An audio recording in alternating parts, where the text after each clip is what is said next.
Hi friends, ತುಂಬ ಚಳಿ ಚಳಿ ಅಂದರೆ ಚಳಿ. ಈಗಲೇ ಹಿಂಗೆ ಮುಂದೆ ಹೆಂಗೋ ಗೊತ್ತಿಲ್ಲ. ನಾನಂತೂ ಫುಲ್ ಟೋಪಿ ಎಲ್ಲ ಹಾಕ್ಕೊಂಡು ಶಟರೆಲ್ಲ ಹಾಕ್ಕೊಂಡು ಪ್ಯಾಕ್ ಆಗಿದ್ದೀನಿ. ಬನ್ನಿ, ನಮ್ಮ ಮನೆ ಹಿಂದೆ ನಮ್ಮ ಹುಡುಗರು ಪಾರೆ ಒಳಗೆ ಸಾಕವ್ರೆ. ಹೆಂಗೆ ಸಾಕವ್ರೆ ಅಂತ ನೋಡ್ಕೊಂಡು ಬರೋಣ. ಎಲ್ಲ ನಮ್ಮದೇ ನೋಡಿ, ಹೊರಗಡೆ ಎಲ್ಲ ಹಾಕವ್ರೆ ನಮ್ಮ ಮನೇಲಿ. ನಮ್ಮ ಅಪ್ಪ ಅವರು ಚೆನ್ನಾಗಿ ಬಂದಿದೆ. ಸೊ ನಾಟ್ ಬ್ಯಾಡ್ ಅನ್ನೋ ಥರ. ಔಷಧಿ ಎಲ್ಲ ಹೊಡಿ ಅಂದರು ಮಧ್ಯಾಹ್ನ ನಮ್ಮಮ್ಮ. ಚಳಿ ಅಂತ ಎಲ್ಲೂ ಹೋಗೋಕ್ಕಾಗಿಲ್ಲ.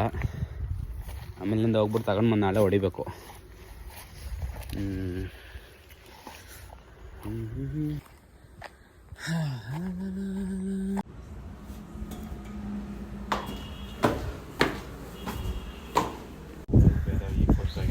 ಯಾರು ಈಗ ಬಂದಿದ್ದಾನ ಅವನ?